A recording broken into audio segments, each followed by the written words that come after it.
কবির সিং সিনেমায় যখন Shahid Kapoor royal Enfield চালাতে থাকেন কিংবা বেঞ্জামিন বাটন সিনেমায় ব্র্যাড পিট, তখন যে কোনো বাইকারদের ইচ্ছে হয় এই রয়্যাল এনফিল্ড নিয়ে রাস্তায় ঘুরতে। আভিজাত্য ও নান্দনিকতার দিক দিয়ে রয়্যাল এনফিল্ড বাইকের কোনো তুলনা নেই। তবে বাংলাদেশে বাইকের ইঞ্জিন ক্ষমতা অর্থাৎ সিসির সীমাবদ্ধতা থাকার কারণে চমৎকার এই বাইকটি চালানো থেকে বঞ্চিত হয়ে আসছিল দেশের বাইক প্রেমীরা। এদিকে রয়্যাল এনফিল্ড বাংলাদেশে আসবে করে পার হয়ে গেল প্রায় ৩ বছর। বাইক প্রেমীদের ধৈর্যের বাঁধ যখন প্রায় ছিঁড়ে যাচ্ছে, তখনই সুখবর দিল ইফাদ মোটরস। তারা জানিয়েছে কয়েক মাস পরেই বাংলাদেশের রাস্তা দাপিয়ে বেড়াবে রয়্যাল এনফিল্ডের ৩৫০ সিসির বাইক। প্রাথমিকভাবে রয়্যাল এনফিল্ডের 4টি মডেল নিয়ে আসছে ইফাদ মোটরস। কিছুদিন আগ পর্যন্ত 165 সিসির উপর মোটরসাইকেল এই দেশে চালানোর ব্যাপারে নিষেধাজ্ঞা ছিল। 2015 থেকে 2018 সালের জন্য প্রযোজ্য আমদানি নীতিতে সরকার প্রথম মোটরসাইকেলের সিসি সীমা 165-তে উন্নীত করে। তারপর সিসি সীমা তুলে নেওয়ার দাবি করে কয়েকটি কোম্পানি। তখন কেউ সিসি সীমা তুলে দেওয়ার বিপক্ষে অবস্থান নেয়। 2021 সালের শুরুতে বিটিটিসি মোটরসাইকেলের ইঞ্জিন ক্ষমতা বা সিসি সীমা তুলে দেওয়ার সুপারিশ করে। তারা বলে মোটরসাইকেলের সিসির সঙ্গে গতির কোনো সম্পর্ক নেই। 300 বা 500 সিসি মোটরসাইকেলের সর্বোচ্চ যে গতি তোলা সম্ভব, 165 সিসি মোটরসাইকেলও একই গতি তোলা যায়।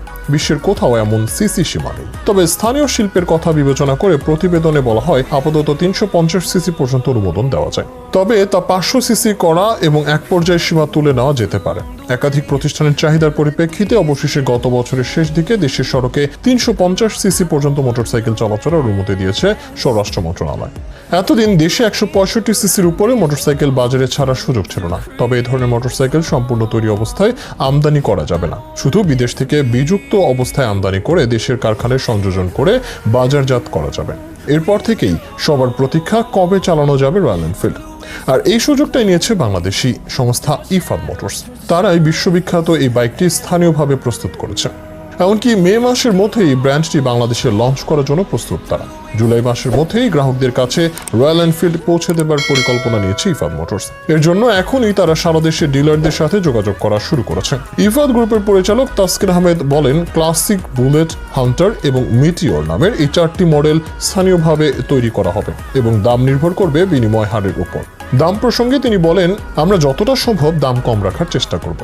তবে তিনি বিক্রি শুরু করার পূর্বে মোটরসাইকেলের মূল্য জানাতে নারাজ। গত বছর ইফাদ মোটরস থেকে জানানো হয় রয়্যাল এনফিল্ড উৎপাদনের জন্য 150 কোটি টাকা বিনিয়োগ করেছে এবং তা 250 কোটি টাকায় উন্নীত হবে বলে আশা করা হচ্ছে। তাসকিন তখন বলেছিলেন, বাণিজ্যিক উৎপাদনে যাওয়ার পথে স্বরাষ্ট্র মন্ত্রণালয়ের অনুমতি একমাত্র বাধা ছিল। শিল্প ও বাণিজ্য মন্ত্রণালয় থেকেও অনুমতি পাওয়ার ফলে তারা পুরোদমে কাজ শুরু করে দিয়েছেন। 2021 সালেই জানা যায় ঐতিহ্যবাহী মোটরসাইকেল ব্র্যান্ড রয়্যাল এনফিল্ড বাংলাদেশের বাজারে আসছে ইফাদ মোটরসের হাত ধরে।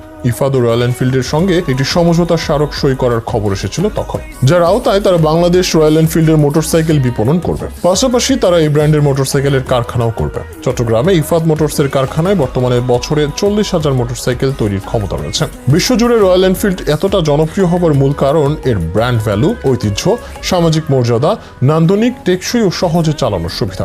রয়্যাল এনফিল্ডকে অনেকেই মনে করেন ভারতীয় ব্র্যান্ড। তবে এর জন্ম যুক্তরাজ্যে 1901 সালে। প্রথম বাইক ডিজাইন করেছিলেন বব ওয়াকার স্মিথ এবং ফ্রেঞ্চ ম্যান জুলস গেভিয়েট। সাইকেলের মতো দেখতে ছিল এই বাইক। ব্রিটেনের রিডিচ শহরে বানানো হয়েছিল বাইকটি। তারপর থেকে এই কোম্পানির নাম হয় Enfield Cycle Company Limited of Redditch. যদিও ইতিহাসটা আরো একটু পেছনে। 1896 সালে এডি মিডলসেক্সের এনফিল্ড শহরে রয়্যাল স্মল আর্মস ফ্যাক্টরির জন্য যন্ত্রপাতি তৈরির কন্ট্রাক্ট পায় এবং এখান থেকে রয়্যাল এনফিল্ড নামের জন্ম।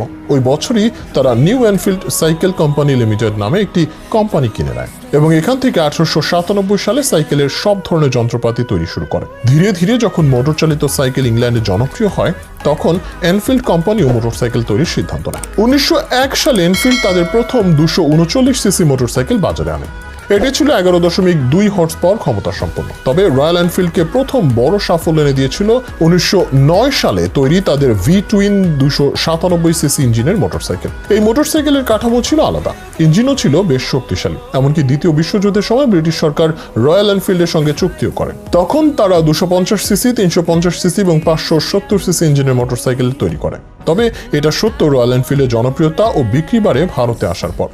এই সংস্থার কাছে প্রথম বড় অর্ডার আসে ভারতীয় সেনার কাছ থেকে। 1952 সালে রয়্যাল এনফিল্ডকে 800টি 350 সিসি বুলেটের অর্ডার দিয়েছিল ভারতীয় আর্মি। এই অর্ডারের পর ধীরে ধীরে আরও ছড়িয়ে পড়ে রয়্যাল এনফিল্ডের মোটরসাইকেল। 1995 সালে ভারতের মাদ্রাজ মোটরের সঙ্গে হাত মেলায় রিডিচ কোম্পানি। ভারতে প্রথম মাদ্রাসের তিরুভত্তিউরে তৈরি হয় রয়্যাল এনফিল্ড বাইক। সীমান্তে টহল দেওয়া সেনাবাহিনীর সদস্যদের ব্যবহারের জন্য এই মোটরসাইকেল ব্যবহার শুরু করে ভারত সরকার। এরপর বেশ দ্রুতই ভারত জুড়ে এই ব্র্যান্ডের প্রসার ঘটে। 1994 সাল থেকে কোম্পানিটি ভারতীয়দের হাতে আছে। ভারত জুড়ে এখন একাধিক জায়গায় এই বাইক তৈরি ও অ্যাসেম্বল করা হয়। বর্তমানে রয়্যাল এনফিল্ডের 100% স্বত্ব রয়েছে দক্ষিণ ভারতের এইচআর মোটরসের কাছে। ভারত ছাড়াও বর্তমানে 50টির বেশি দেশের রাস্তা কাঁপায় রয়্যাল এনফিল্ড। তবে এশিয়ার মধ্যে ভারতেরই এই সংস্থার বাণিজ্য সবচেয়ে বেশি। সম্প্রতি নেপাল এবং বাংলাদেশেও মোটরসাইকেল তৈরি করা হবে বলে জানিয়েছে সংস্থাটি। এশিয়া ছাড়া ইউরোপ এবং লাতিন আমেরিকার দেশগুলোতে দেদারসে কেনাবেচা হয় এই বাইক। রেট্রো ড্যাপার লুকেই রয়্যাল এনফিল্ড মোটরসাইকেল চমক ফেলেছে সর্বত্র। পরিসংখ্যান অনুযায়ী 2022 সালে ভারতের বাইরে 7,66,000 বাইক বিক্রি করেছে রয়্যাল এনফিল্ড। লাতিন আমেরিকার মধ্যে ব্রাজিল, আর্জেন্টিনা এবং চিলিতে সবচেয়ে বেশি বিক্রি হয় এই বাইক। একমাত্র ভারতীয় সংস্থা হিসেবে ইউরোপীয় সংস্থাগুলিকে টক্কর দেয় royal Enfield. Italy, Germany, Greece এবং পোল্যান্ডে ভারতের মতোই জনপ্রিয় এনফিল্ডের বাইক। ইন্ডিয়ান মোটরসাইকেল এবং হার্লে ডেভিডসনের মতো বিশ্বব্যাপী জনপ্রিয় সংস্থাগুলিকেও ছাপিয়ে যাচ্ছে রয়্যাল এনফিল্ড। বাইক প্রেমীদের মুগ্ধ করতে নিজেদের বাইকের অনেক ভার্সনই বাজারে এনেছে সংস্থাটি। ভারতের রয়্যাল এনফিল্ডের সবচেয়ে জনপ্রিয় মডেল বুলেট, যা সম্প্রতি বিশ্বের সবচেয়ে স্থায়ী পণ্যের স্বীকৃতি পেয়েছে। 1932 সালে তৎকালীন যুক্তরাজ্য ভিত্তিক এই কোম্পানি বুলেট নামে একটি মোটরসাইকেল বাজারে আনে।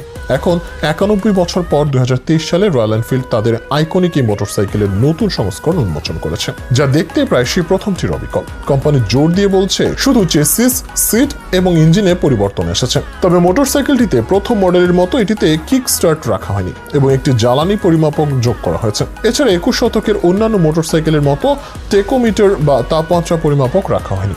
রাইডিং এর ক্ষেত্রে এক ইউটিউবার বলেছেন, ইঞ্জিন স্টার্ট দেওয়ার পর রয়্যাল এনফিল্ডের বিখ্যাত ক্র্যাঞ্চ শব্দ সম্ভবত 1930-এর দশকের সংস্করণের মতোই আছে। ভারতে এখনো রয়্যাল এনফিল্ডের অন্যান্য মোটরসাইকেলের চেয়ে বুলেট বেশি বিক্রি হয়। 2023-এর জুনে বুলেটের পূর্ববর্তী সংস্করণের 8,000 মোটরসাইকেল বিক্রি হয়েছে। ভারতের সড়কে থাকা বুলেট এর নির্দিষ্ট সংখ্যা হয়তো গণনা করা যাবে না, তবে তা কয়েক মিলিয়ন হবে নিশ্চিত। ভারতে অন্তত 1200টি নিবেদিত রাইডিং ক্লাব রয়েছে। ঐতিহ্যবাহী মোটরসাইকেলের ব্র্যান্ডের বয়স 122 বছরেরও বেশি। রয়্যাল এনফিল্ড যারা চালান তাদের সামাজিক মর্যাদাও নাকি বেড়ে যায়। বিশ্বের বহু তারকার সঙ্গে আছে এই মোটরসাইকেল। হলিউড অভিনেতা Brad Pitt, Adrien Brody, Owen Wilson, Jason Schwartzman, বলিউডের ভারুণ ধাওয়ান, আদিত্য রায় কাপুর, শাহিদ কাপুর, জন আব্রাহাম, জ্যাকি শ্রফ, সোনাক্ষী সিনহা, কোয়েচি কালকিনকেও দেখা গেছে রয়্যাল এনফিল্ডের চালকের আসনে। দক্ষিণ আফ্রিকার সাবেক খেলোয়াড় জন্টি রোডসের সংগ্রহ আছে রয়্যাল এনফিল্ড। বাংলাদেশের রাস্তায় এটি চলবে জানতে পেরে বেজায় খুশি অনেক বাইক প্রেমী। কিন্তু দাম যদি নাগালের মধ্যে না থাকে তবে রয়্যাল এনফিল্ড অনেকের জন্যই হবে শুধুই এক আফসোস, যার ফলে দেশের বাইক প্রেমীরা ইফাদ মোটরসের কাছে অনুরোধ করেছে ভারতের সাথে সামঞ্জস্য রেখে দাম নির্ধারণ করার। এতে করে বাংলাদেশে এনফিল্ডের প্রসার আরও বাড়বে বলেই সবার বিশ্বাস।